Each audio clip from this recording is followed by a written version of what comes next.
Recent wave of attacks of airline hijackings. Do you remember that? You're too young, most of you. Some of you still remember that. Well, I remember that because I was on the team that forced our way, disguised as airline mechanics, into a Sabina airliner that was hijacked right here in Tel Aviv. And we overcame the hijackers. We had other such events. And to solve this problem, we needed not only an active policy of attacking the attackers, but also an active policy of defense. So we put Israeli high-tech into work, and we developed a door, a mechanical door. I mean, it had bolts, it had locks, real high-tech. You're not laughing. That door was amazingly effective, because the combination of our policy of storming aircraft, even if they were far away as Uganda, the policy of storming the aircraft when you can actually get to it, and conversely, defending the aircraft from allowing the hijackers to actually get to the pilots, basically made Israel immune to airline attack. And this success, of course, was followed by no one, practically. I mean, some countries did adopt airline security guards that we put in our planes, but they didn't really adopt this door until an event called 9/11. That's 9/11. And by March of 2012, every single American aircraft had these doors. Now we're being attacked by different types of attacks, and they require not mechanical doors, but protection for virtual doors, because our airlines can be attacked 100 ways. They can be attacked by ground control interference. They can be attacked by the systems within the plane and the communications and many, many other things. It is in many ways right now the most vulnerable, dramatically vulnerable system that we have. But as you know, everything today is vulnerable. So, and everything is under attack. I believe that civil aviation is the one area that requires the most immediate treatment for cyber defense, but it's one of hundreds. So what we're in the midst of right now is a change. What you can see in the story of the Israeli door to Israeli cybersecurity for aircraft and many other things is the shift from the old world to the new world. Here's the old world, okay? That's the old world. That's all of 10 years ago, okay? Here are the 10 leading companies in the world. They include 5 energy companies, 1, 2, 3, 4, 5, and 1 IT company. Now shift forward 10 years, which is nothing, it's a blink of an eye, and you see this most amazing change. 1, 2, 3, 4, 5, 6, 7 IT information-based companies, no energy left. All of these new companies, all of them, top 10 companies, have major research centers in Israel. Not research centers, major research centers in Israel. These are some of the 300 that do. And in some of them, for some of them, these research centers are the most advanced that they have outside their home country. Now, why is that happening? It's happening because Israel leads the world in investment in R&D as a percentage of GDP. It happens because we have more personnel, highest percentage of R&D personnel per 1,000 employees, by far. It happens because It happens because we have a defense industry that we use to leverage to a civilian industry. Now, this has come into being into many industries have developed from this. But essentially, what you're seeing here, this revolution that you're seeing from 2007 to 2017 is a revolution that is changing our world both economically and in terms of security. I think it'll also change our politics. And what it is basically the meeting ground between big data, IT, and connectivity. Everything is being driven from this nexus. Everything. Everything. For example, new industries are being formed. What's the first new industry that's being formed? It's right here in this room. It's the cybersecurity industry.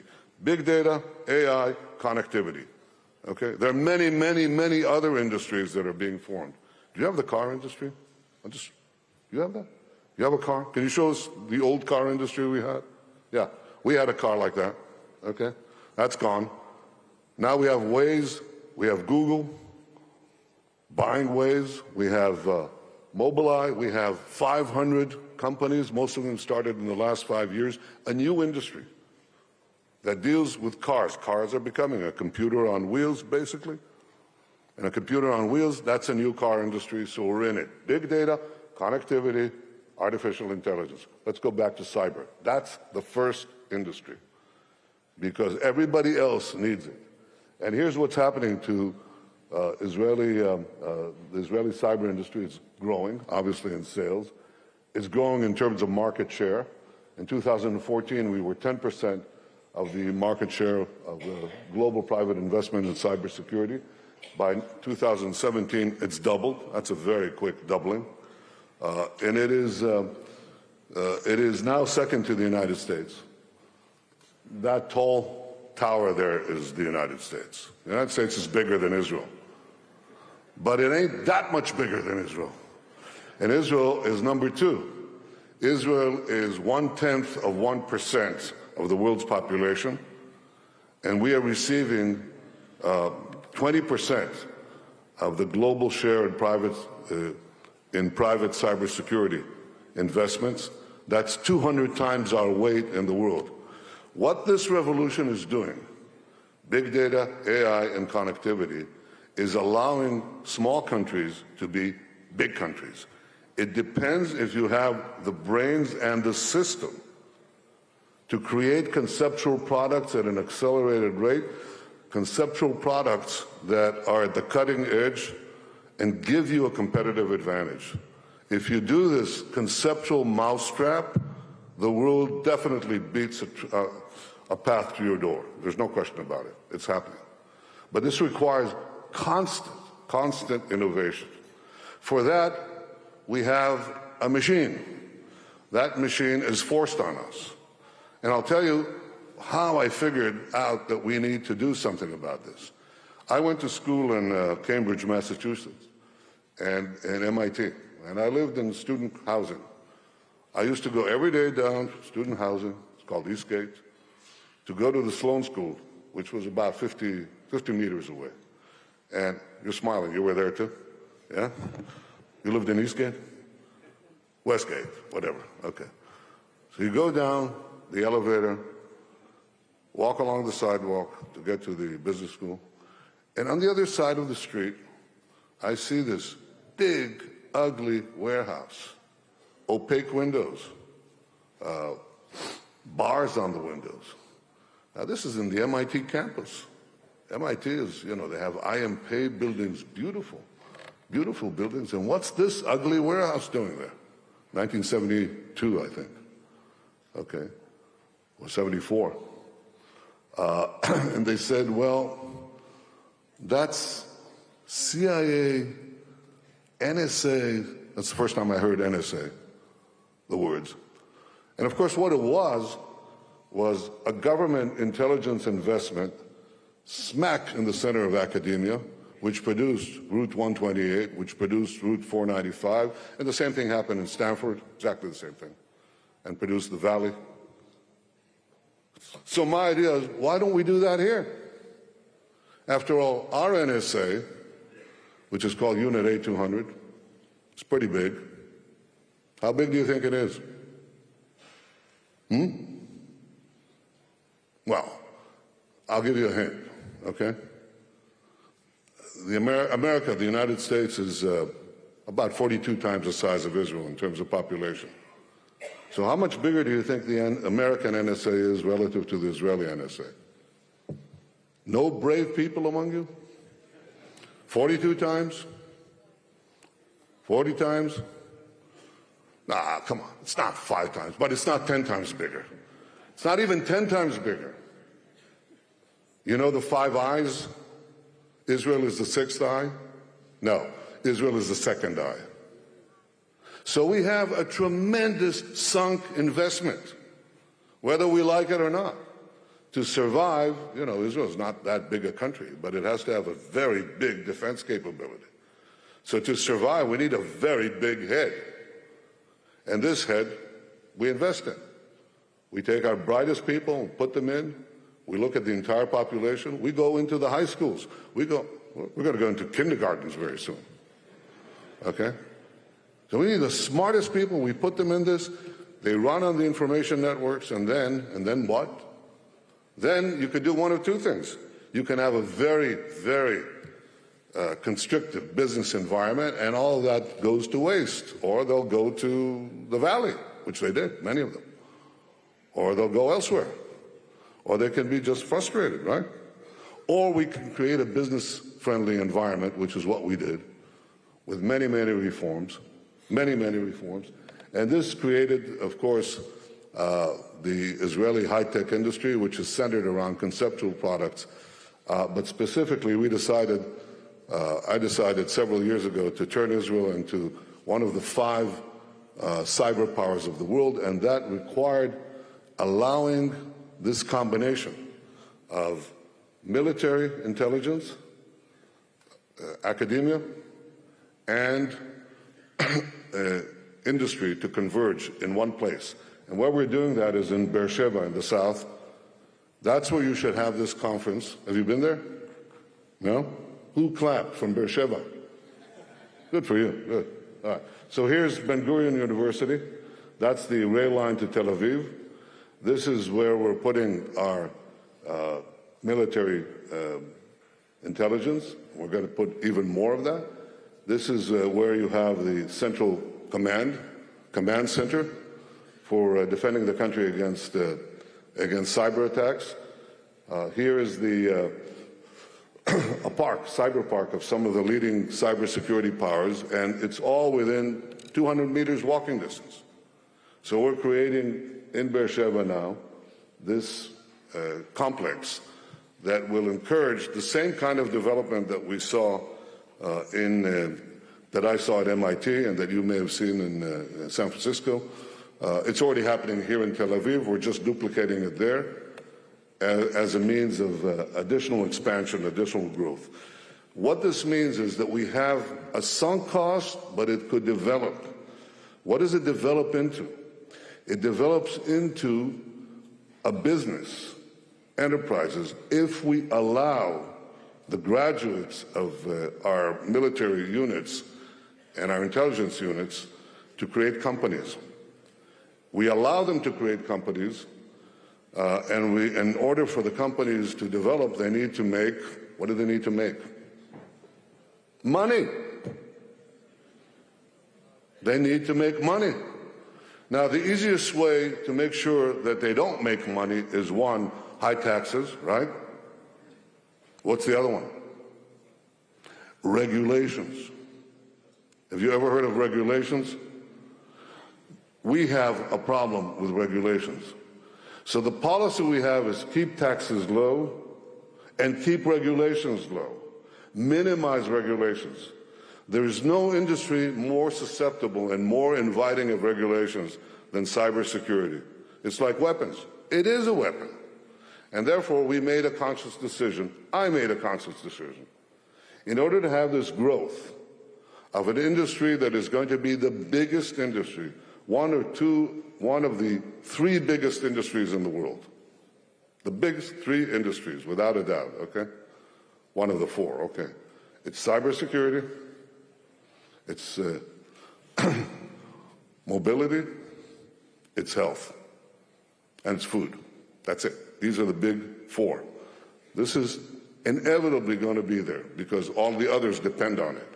In order for this to grow, we want to have this as a huge business. We want our position in the world to continue. To do this, we have to make sure that we have economic partners. And the economic partners that we have depend on our ability to merge the graduates of our security units into a business community. And this business community relies on partnerships. You are our partners. This is why we're having this conference here. Cybertech reflects a policy. It reflects the fact that cybersecurity is not merely here to stay, it's going to grow exponentially. And it reflects the fact that what we have to do is to take certain risks and allow the graduates of our security services to merge into companies with local partners and foreign partners. In fact, we have so much growth in this area that we cannot meet the personnel costs. So we've done a program of cyber interns. If you haven't found out about it, you should call Yigal Una and you should sign up. Send some of your people to be cyber interns in Israel with Israeli companies. Secondly, I think you should visit this center. Have you been there? Here? No? You haven't been there? Okay. How long are you staying in Israel? You have to go see it. I have to tell you, I'm taking now foreign leaders to come and see this. They're absolutely amazed. There's no other word. They're amazed because I think it's a center like no other. We have monitoring of attacks. Iran attacks Israel on a daily basis. We monitor these attacks. We see these attacks, and we foil these attacks all the time. Iran threatens us in many other ways. They've issued in the last 24 hours threats that say that they'll destroy us, they'll target our cities with missiles. We're not oblivious to these threats. They don't impress us because we know what our power is, both in defense and in offense. But the important thing is that any country can be attacked today with cyber attacks, and every country needs the combination of a national cyber defense effort and a robust cybersecurity industry. And I think Israel has that, and has that in ways that are, in many ways, unmatched. I hope that, I hope that you have a chance to visit Beersheba, but I think that in, excuse me, in many ways, what you're seeing here today is something that is being replicated throughout the world. That is, people from around the world come to Israel, and Israel is going everywhere around the world. There is such a thing that I call today cyber diplomacy. If you want to see it reflected on a map, look at the blue. The blue are all the new agreements that we have made in various efforts around the world in the year 2017. I've been to Africa 4 times in 2 years, to South America, most recently in Brazil. We have, with the great powers of Asia, we have new agreements. Every single country here, in Israel's expanding diplomatic horizons, is talking to us about cyber. They all want to share in our knowledge of cyber defense. That doesn't mean that we share with everyone, and it doesn't mean that we share equally with those that we share. But we do have a general policy of cooperation between governments, and we have a general policy of cooperation with companies. This is why I encourage you to come here again, come to Beersheba. We'll have to expand the facility to include all of you, or you'll just stand in line. But I think it's important that we can continue this cooperation for the defense of our countries and for the expansion of our economies. That's basically the message. So you're most welcome in Israel. You're very welcome in Israel. Come again and come to Beersheba. Thank you and good luck. Thank you.